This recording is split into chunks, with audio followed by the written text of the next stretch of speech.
Do you want to start a thriving real estate career, but don't know where and how to start? Do you want to become a successful realtor or investor, but lack the required knowledge and skills? Gear yourself up with the best and actionable advice here on the Real Estate Rundown. Tune in as Shannon Robnett talks with industry veterans about all kinds of asset classes, market trends, challenges, management techniques, and success stories. Listen to informative discussions with valuable tips that will serve as the foundation for your incredible real estate venture. Now, here's your host, Shannon Robnett.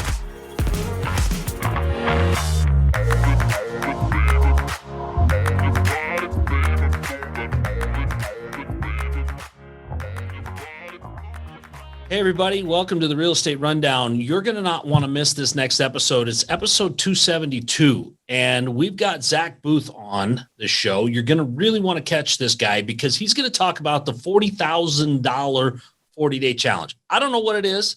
I'm just going to be as surprised as you guys are, but let's just say that it started with $1,000.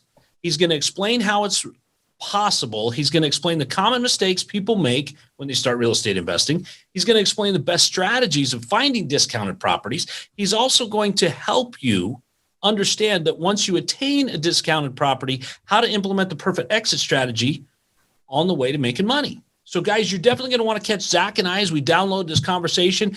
We're going to be doing it right here on the Real Estate Rundown. Hey guys, welcome back to episode 272 of the Real Estate Rundown. It is my pleasure today to be welcoming Zack Boothe to the show. Welcome, Zack. How are you, man? Doing well. Thanks for having me. Hey, so catchy title, right? 40 grand in 40 days. Who doesn't want that kind of money? So you've got to explain, before we get into all of this and the 40,000 in 40 days, where'd Zack come from? What's your real estate background? Where did you get this knowledge that now you can do this 40 grand in 40 days thing? Yeah. Well, I haven't always been in real estate. I actually ran a window cleaning business for like 10 years. That's sort of real estate, right? You cleaned real estate. I mean, yeah, I washed windows for wealthy real estate developers. Yeah, I did. Yeah, I washed a lot of windows, man. And it was okay. From the outside looking in, I did okay. I had some crazy things happen because of it. I washed, I don't even know how many hundreds of thousands of pieces of glass in my life. I had 3 trucks and 13 employees. And I had, by the time I sold it, right, I had some tutorial videos on window cleaning on YouTube that had millions of views. I ended up on the History Channel because of it for random as possible, but, it was a struggle, right? I wasn't making money. I wasn't where I wanted to be. And I wanted to get into real estate investing. So I started listening to podcasts. Actually, while I was out on the job sites like this one. And I wanted to figure out how to get into real estate. And I kept hitting all these obstacles. The banks wouldn't get, I'd bought a duplex, but now the banks wanted more down. They wanted a better debt to income ratio. Then I just had all these obstacles to get more investment properties. And I didn't know what to do. I felt stuck. I had read Rich Dad, Poor Dad. I was all hyped up, but didn't know anything. And I wanted to get there, and I had something really cool happen. I met I'd heard about wholesaling, but I kind of was like, wholesaling, that doesn't work. You can't find properties 50, 60 cents on the dollar, or even cheaper, and then pass those deals on to other investors and make 20, 30, 40 grand just by finding the deal, right? Like that doesn't exist. There was people talking about it, right? The guys talking about how to get into investing and real estate with no money and that kind of stuff. And it was kind of a turnoff. It sounded too good to be true. So of course it was in my mind. And so I was very much a skeptic, right? I'd learned about it, heard about it, but I was a skeptic. And I started washing windows for this guy. His name was Stan Nielsen. Super, super wealthy, big old house, beautiful house. His wife's name's Peggy, just the nicest people. And I found out he was a real estate developer, and he retired from being a civil engineer in his 20s. And I got talking to him like 2 hours after our conversation. I was like, man, if I could just get 2 rentals this year, it would be life-changing. It's like, oh, that's convenient. I got these 2 properties. I don't want to deal with them. I haven't collected rents in 4 months. I lost my property manager. I have this agent wants to list it. I just don't want to list it. I just want to be done. Would you buy them? I was like, oh, sure. I'll buy them. Okay, how much? He's like $500,000, and which was a huge discount, by the way. I mean, those things are worth like $800,000. They're 1-acre horse properties, nice houses. Honestly, they just had some deferred maintenance. And I said, oh yeah, I would, that's a great price. Thank you. And he's like, well, can you get a loan? I was like, no, I can't get a loan. Let's talk about this a little bit more. Yeah. And I was like, well, I can't get a loan. And he's like, and he's like, well, I could be the bank. I could finance them. And I was like, oh, okay, great. He's like, could you put 20% down? And I was like, you do the math in my, no, most definitely not. Right. And I was like, could you do a couple $1,000s down? Would you do that, Stan? I have a couple $1,000. And he's like, yeah, that'll work. And I was like, no, Really want it out. yeah, it was done. And he had these multi-million-dollar development projects going on, right? He didn't want to deal with them. He didn't need the money. And he built a relationship. He wanted to see me succeed, right? Like there was a lot of reasons there. And I was like, holy crap, motivated sellers exist. People more educated, more financially, well off than me. Like this stuff is real. You can find these deals. And I'd heard people talk about them. Like a lot of people would see this and be like, wow, deal of a lifetime. You're never going to find something like that again. But people talked about how there are ways and strategies you can do that over and over. Right. And I quickly became a believer, right? I drank the Kool-Aid. I was in. I had to do more of this. I had to get out of window cleaning. I had to find deeply discounted properties. And instead of buying them and keeping them, I had to figure out a way to wholesale them, like just find the opportunity and just pass the opportunity off for a fee, right? So I became obsessed with it. And I've had a massive, massive amount of success in just a handful of years from it. I went from barely scraping by to, being worth well more than $1 million. I'm making over $1 million a year. It's crazy. Like it completely changed my life. And I don't say that to brag. I kind of feel compelled. Well, people have to understand exactly what you're doing with it, right? I mean, it's not being braggadocious. It's stating what most people like you did when you first came across the opportunity, is that, look, this is real because I'm doing it. I'm not a guru. I'm not, preaching from the back of the bus. I am doing it. I'm living it. And so I find it to be very genuine, actually, when you're actually able to make the statement that you can do what I did. I was a window cleaner. Right? I'm just a dumb contractor. Everybody thinks there's a lot of glory in contracting until it's rainy and it's muddy and nothing's going right and the job's going south, right? And so stating who you are, Zach, and putting that label on there that of what you've been able to do isn't bragging at all. And I appreciate you being that honest with my listeners, because it really gives them the background and the foundation from which to now ingest the information that you're going to give us about how to do this 40 grand in 40 day thing, right? Yeah. Because if we didn't have that, we might not take you seriously, right? Yeah. So I appreciate that. So you went from there. Now you've got these 2 horse properties. You're rolling. How did you come up with this 40 grand in 40 days thing? I mean, take us right into the meat of this thing. Where we're going with this? Yeah. I want to be as fast as possible here and not bore your audience. So I'm going to kind of like skip through. So I had some success. I had some roadblocks, and I busted through those roadblocks by a strategy that's called driving for dollars. That's how I started finding deals. It's the marketing strategy that I used. And so I had all this success. And along that way, I had done a self-help journal that said whatever I wanted to receive, I had to give. And so I had set a giant goal of doing $1 million in a year. Doing wholesaling, and I had to give away $1 million according to the self-help journal. And I said, well, shoot, how do I do that? I don't have $1 million. And so I was like, well, why don't I teach this marketing system that got me there?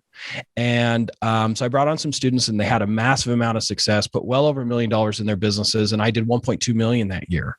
So I had just crazy success from learning by teaching. And I fell in love with coaching. I fell in love with the fulfillment of helping people get their first deals. And I became obsessed with not just with wholesaling, but also helping other people become successful in wholesaling. And I was up super late one night because I was thinking about like some of the obstacles, and the main obstacles that keeps people from being successful. And one of the main obstacles is they're skeptics. They don't think it's possible. They don't think that they're smart enough. They don't think that it's possible. They think that the market's too competitive. They have all these objections and fears that they don't take action. They freeze up. They don't do anything. And so I was up late. Like, how do I change that for people? How do I make them go from skeptic to believer? And I thought about my own experience. What took me from a skeptic to a believer? Well, I met Stan Nielsen, right? I washed his windows. It happened for me, and it changed everything. And so I was like, well, what if I show the world and interaction and how to encounter and find a Stan Nielsen, and just show them, just give them the same gift that I was given. And so I thought, well, what do I do? And I'm like, well, I'll hire someone to follow me around and I'll do it. And I was like, well, I can't do it where I live, because then people will say, oh, well, you know, you have connections. It's different, right? And your market's better than others. So I had to go a whole new place I'd never been. First of all, that would have to be a requirement. So I was like, okay, well, let's go to Tampa, Florida, because it'll be wintertime. It'll be warm. That was literally my criteria. Okay. Like, it's going to be warm there. Very so it's specific. Yeah, very specific, right? This can be done anywhere across the country. So I was like, all right, we're going to go to Tampa, got an Airbnb, got the car, got the film crew lined up. COVID hit, right? So didn't know what the health issues would be for my family, postponed it a year, but we ended up going and doing it this last January. And the whole goal was to just take just a small $1,000, because most people don't have a big budget to start. They don't have a rich uncle. They don't have debt, or they're not even comfortable doing it. That's where I was when I started. And so I wanted to show people that it didn't matter where you lived, didn't matter the amount of experience and understanding of your real estate market that you have, that you could do this on your own. And I wanted to give this gift to people, right? And the whole goal was to make 40 grand, because 40 grand is the average income an American makes in a whole year. And so that's why I decided 40 grand in 40 days. And it was catchy, right? It sounds like good marketing. Well, it definitely is. Yeah. So basically you packed up your whole life, moved to a town you didn't know. Yep. To show people that doing exactly what you were doing on a regular basis anywhere in the world or the U.S. was possible. The same Exactly thing that Stan taught you how to do. But how did you get there? I mean, I'm a little bit lost, because you glazed over this whole, you gave away $1 million worth of teaching and all this stuff. I mean, how did you accomplish that first thing? I mean, you just kind of glanced over this like giving away $1 million is no big deal. Let's back up a little bit and how did you do that in the first year? I mean, you got these 2 properties from Stan. Okay. Yep. Then you gave away $1 million. Yeah. Well, let's back up in the story. So I did those first deals. I hired a coach at that point. I was a believer. I hired a coach, right? And he's going to teach me how to wholesale. Changed my life, right? Tom Kroll's his name. He doesn't coach anymore, but love him to death. I'll always be grateful for him. He gave me steps and taught me how to wholesale in the process, right? That first 8 months of wholesaling, when I signed up with him, I was a believer. I quit. I told my business partner in the window cleaning world, I quit. If there's profits, great. If not, whatever. I had 2-3 months before I'd go broke. Right. Like, I couldn't pay my mortgage, and I have kids and a wife. Like, this isn't just that went me. over well, I'm assuming. Dude, my wife, I don't deserve her. Dude, she is so freaking supportive. She's like, I believe in you. You can do it. I'm like, oh, great. I was like, shit, now the pressure's really on. Right, you know what I mean? You don't want to make her look bad. It's one thing for you to do it, but if she looked bad, believing in you. Yeah. So I was like, I got to do my wife proud. I got to do my family proud. I got to do myself proud. I'm going to do this. And so I went for it. Right. And I followed his instruction. Within a few months, I found my first traditional wholesale deal where I got the property under contract, and they were actually very educated investors. They had over 100 rentals at one point, and the partnership had gone sour, and they had their very last property. They were just done. Right. So I found a tired landlord again, and I made 10 grand just selling the deal. Right. Wow. I sold the purchase contract, guys. I didn't have to get debt on this one. I didn't have to get a loan, nothing. I sold the contract that I got that's assignable for $10,000. I was hooked, man. I was like, this is the craziest thing I've ever done. Like, I love this business.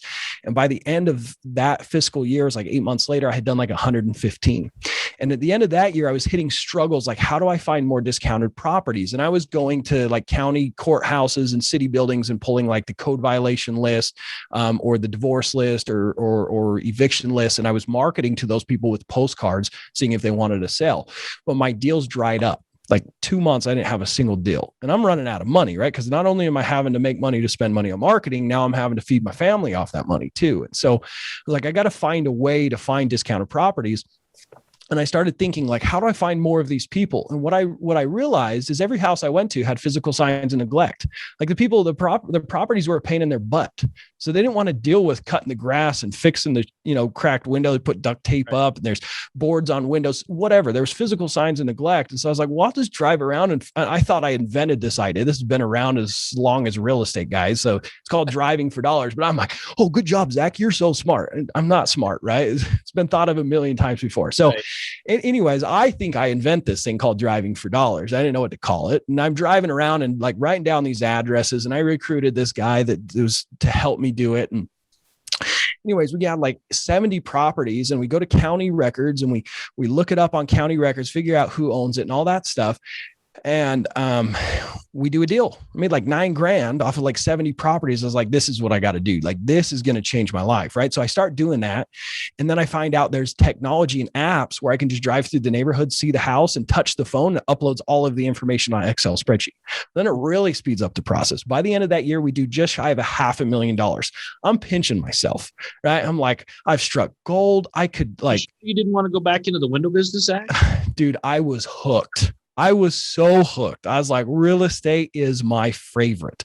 And towards the end of that year, like another little side note is I found that I could cherry pick. I picked up another property for $2,000 down with like $60,000 in equity, and it cash flowed. So I'm able to like cherry pick the best for myself. Right. And I've got all this extra cash that I'm buying these properties and fixing them up. And like, I have so much more opportunity, and I'm starting to take my family on vacation. Like everything changed. I started going to Alaska every year. It was life-changing. Right. But at the end of that year, when we made all that money and celebrating my wins, I ever since I was a little kid, I grew up working. My dad put me to work when I was very young. I was mowing lawns from the time I was 11 years old, right? Like, I worked. I remember thinking, even from the time I was a little boy, that I wanted to make $1 million a year. And I remember thinking, like, a millionaire is nothing. What if you made $1 million a year? And that, for some reason, that thought stuck with me. And I wanted to do that. And so I had read a self-help journal. I got invited to do it with my friend. And in that journal, it's called Living Your Best Year Ever by Darren Hardy, if you want to look it up. But the first 100 pages of that journal, you create 3 big goals.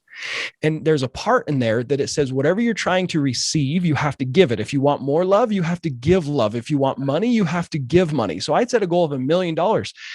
According to what I had understood, I had to give away $1 million. Now the circle is complete for the dumb contractor. I appreciate that, Zach. Now I have a clear picture of where this $1 million giveaway came from. And now I can understand that. But I got to tell you, Zach, in slowing down and backing up and bringing me up to speed, you've impressed me, because what it's done is it's drilled down to a level that allowed me to see the excitement, right, of what you really did in that year, how life-changing this has been for you. Yeah. And for those of you that are watching that have watched the gurus, that have watched the guys that do this all the time, and they're so polished and slick, you caught the emotion in Zach, right? You saw where he was still moved by the fact that just a couple years ago, he was cleaning windows. And yet now he's been able to do this. It's still to this day. My first deal, guys, was April 2017. It's July 28th, 2021. When I think about it, when I bring this stuff up, I get emotional. I get teary-eyed. It changed my life. The day my son was born, all I could think about was how I'm going to pay the medical bills. That sucks. That absolutely sucks. It sucks. It's the worst. That does, because you're not even able to really enjoy the moment of this. Yeah, exactly. What's coming next. Here comes $6,000, $7,000, $8,000, $10,000 worth of medical bills, and that's going to add to the burden you're already carrying, right? Yeah. So now you've got to give this away. You've identified the fact that you've got to give it away. How do you do that? Well, that's exactly it. Like, I was like, well, crap, I'm trying to make $1 million, not give it away. I was like, that doesn't make sense. But I wanted to take it serious, right? He's a successful, smart guy, and supposedly he would help me. And so I started talking to my wife. How do we do this, babe? Like, how do we give away $1 million? I want to take it serious. I'm a generous person. I give away a lot of my money. I try and help people, but I was like, I don't know what I do. And the idea came to teach put $500,000 in my pocket. I'm like, okay, well, I'll just go find 10 guinea pigs basically. And I'll say, hey guys, I want to know that you're invested. I made them pay me, right? A little bit of money, just so I know that they would follow through and implement the tasks as I gave them my time and efforts to teach them this marketing system. And the goal was to put $500,000 or $1 million in combined to these 10 people. And then I would be qualified. I would accomplish the task or requirement within that journal, right? I was never an intention to become a coach. It was never my goal. I wanted to make $1 million. It was really a self-centered, all about me. It really was, right? The way you went about it was the right way. I mean, if you're gonna do it about you, giving it away first to get it, probably taught you more than just how to get the $1 million. It's crazy, dude. The more I taught, the more I realized how stupid I was. The more I taught, the more questions I got. And I'm like, why the hell did I not think of that? Like, and they would ask me questions and be like, I don't know. I got to figure that out. And I would look into my business, dude. I found some holes and I found some mistakes that were costing me hundreds of thousands. And what was so cool is by the end of that 12 months of coaching, my wholesaling business, my business did $1.2 million. So it's nothing what they paid me. I did $1.2 million. Guys, I'd never in my life imagined. My grandfather had one tooth and a gun to his name when he died. I don't come from money. You guys don't understand. Like, this was life-changing, right? And the craziest thing though, is that was cool to do $1 million. Like, it was cool. We went and had a nice dinner and we celebrated, my wife and I. Every time I had a student make money, it meant more to me and was more fulfilling to me than when I did deals. It was incredible because I knew what it meant for them and their families, because that's what it meant to me. Right. But I had been there. I had been in their shoes. And so every time I have a student, even to this day, obviously I fell in love with coaching. I fell in love with the high of helping someone go from struggling to doing it, and I accidentally happened upon my passion, which is serving and coaching and teaching. Through Stan, through real estate, you actually found your true passion, which is beyond real estate. It's using real estate as the vehicle to coach and to teach and to help.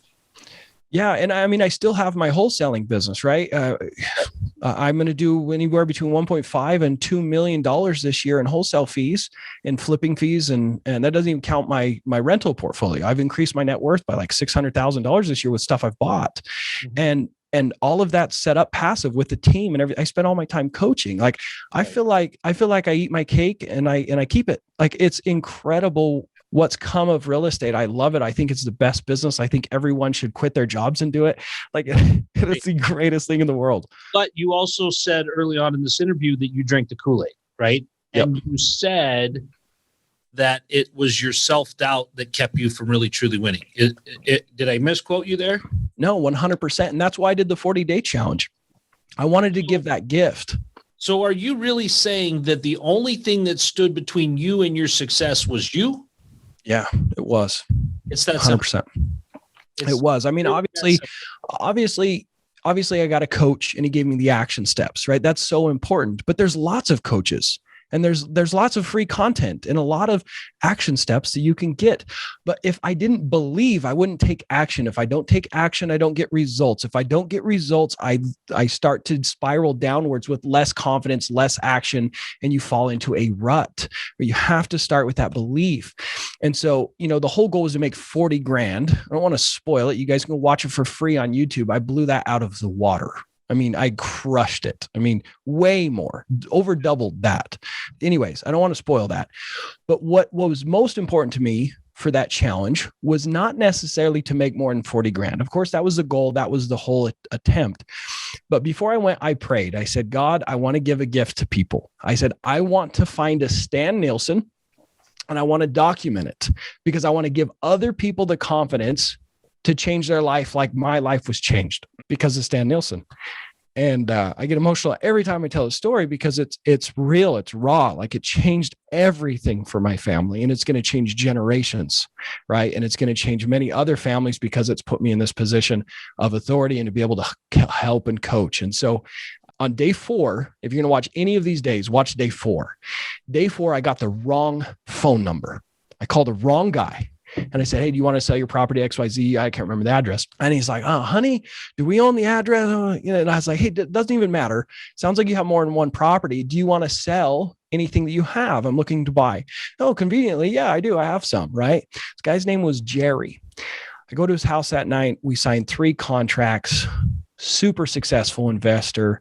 100%. I believe that God put him in my way. I don't normally think that everything that happens in my life is from God, but I prayed for exactly that. A wealthy gentleman that had a ton of success. I sat in his house for 2-3 hours and he told me how he'd willed and dealed and got all these deals, but these 2 were a pain in his butt and he didn't want to deal with them. We signed the purchase agreements and after we had signed and everything, he had told me he was dying of cancer. And that He was grateful that he met me and someone that he could pass it on to, and he wanted to see me be super successful. And I started crying, and I told him what I was doing. I told him how much money I was trying to make. I told him about the 40-day challenge and the gift I was trying to give others to inspire other people to be successful. And they asked not to be on camera, so I didn't get to get any of this footage. I got some of it. We cried and hugged, all of us, and I went on my way. And just those properties made me over $100,000, guys. The cool thing too is when I came home, I interviewed both Jerry and his wife Lynn on my podcast, and he shared some of his stories and what he had done. And shortly after that podcast episode, he actually passed away from cancer. But yeah, man, it's been an incredible journey. It's amazing how much life can change in a handful of years when you do the right things and you work for the right reasons, for sure.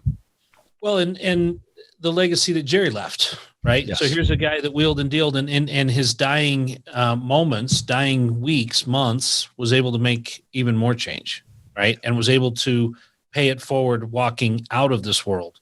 Yes. And that's a rarity. But it's all about what you put out there and what you attract, right? I mean, the reality is you set out with a goal to change the lives of others, and somehow that was your life that got changed. Is that what I heard? Again, is that what I heard? Yeah. Zack, Yeah, I guess never this here because you're laying down some serious stuff here about business, about personal principles, about what the way the world works.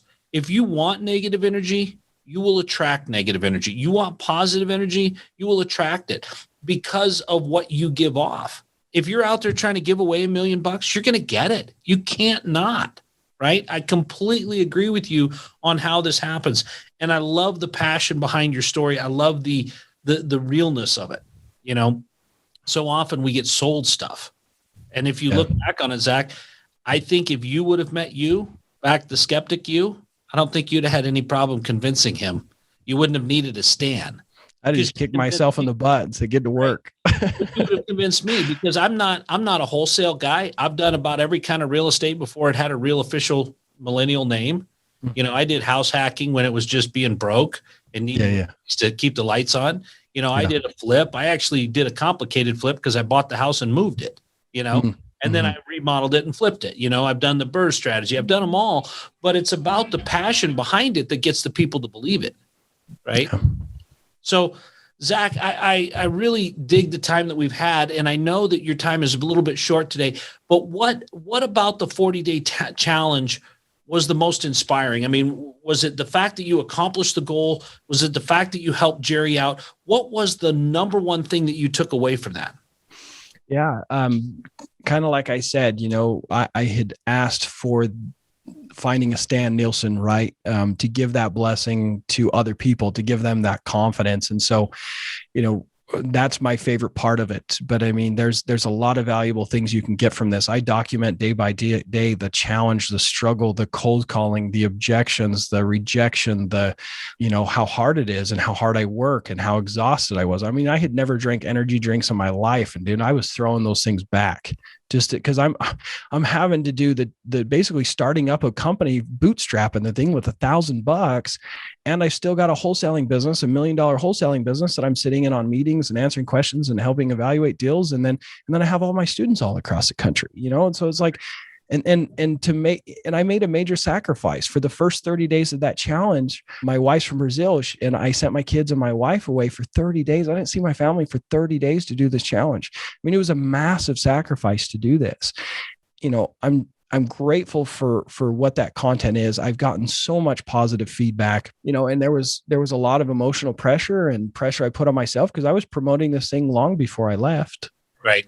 You know, and so you had your back to the wall, you know. Yeah, I open up myself to failure. Yeah. Usually when we do our best work, right? Because we're not going to fail.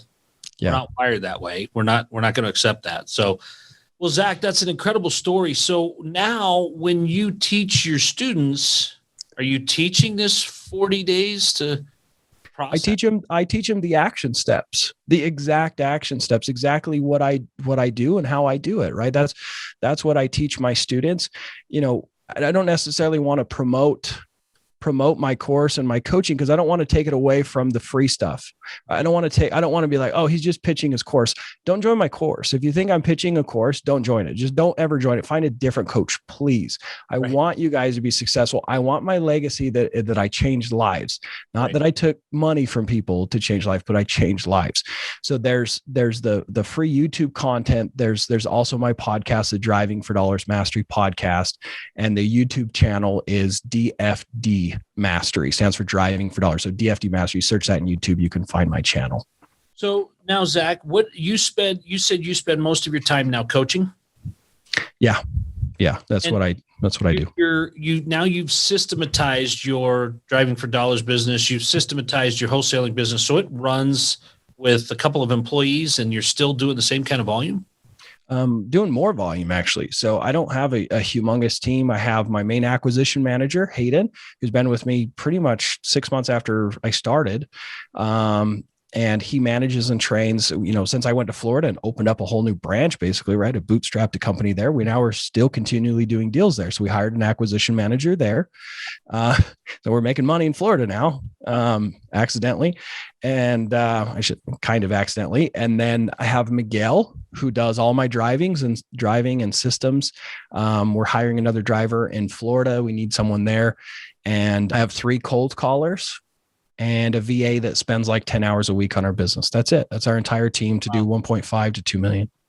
So I don't know if you've been on the app Clubhouse at all, but there's a guy that I've talked to quite a few times on there, and he goes by the handle Gregory the Mailman. And I've heard the name. Greg is a guy that learned to talk to the other mailmen to drive for dollars for him because they got a route.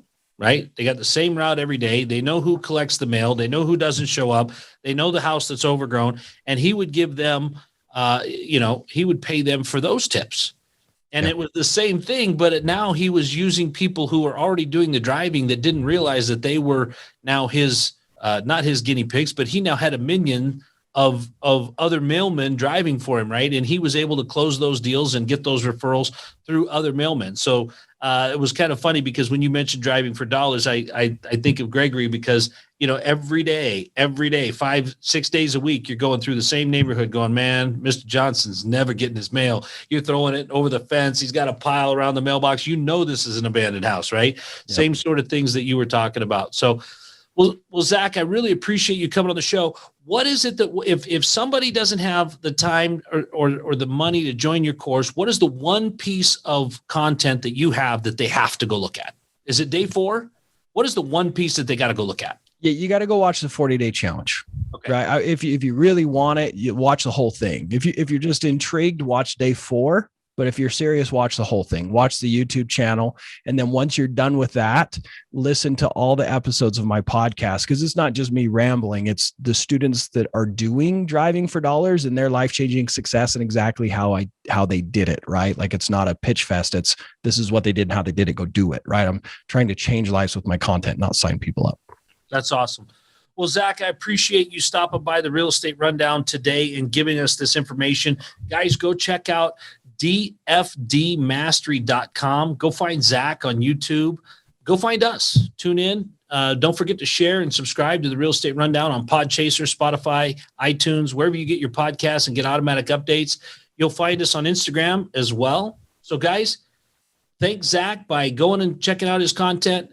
And, Zack, I do thank you for showing up on my show. I appreciate it. We look forward to hearing from you again soon and more content about how you gave away another $1 million by helping other people. How's that sound? How's that a challenge? I love it. All right, Zack. Appreciate you, man. Thank you. Thanks for having me. It's been a pleasure. That's a wrap for today's episode of the Real Estate Rundown. Let these newfound strategies pave the way to start a successful career or a profound rebranding. If you loved everything you have heard, listen to more conversations at www.shannonrobnett.com. And be sure to leave a rating, share it with your friends, and subscribe. Until the next episode.